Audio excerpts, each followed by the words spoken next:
Mayong hapon guys. Aniya kami karon sa Mergrande Beach.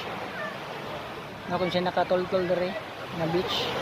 Kami dere aron sa pagpangaligo, pag-enjoy. Nakoy pangutana guys.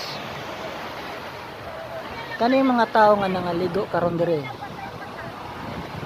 Kung imo silang tan-aon, puro sila nga malipayon. Kauban nilang pamilya nangaligo. Akong pangutana guys, tinuod ba gyud sila nga malipayon? Akong ikasulti guys na ang tinuod nga kalipay wala diri sa kalibutan, kundi dito sa langit. Kauban ang Ginoo. Mao bitaw miingon ang Ginoo na pagtigom ka mo og bahandi,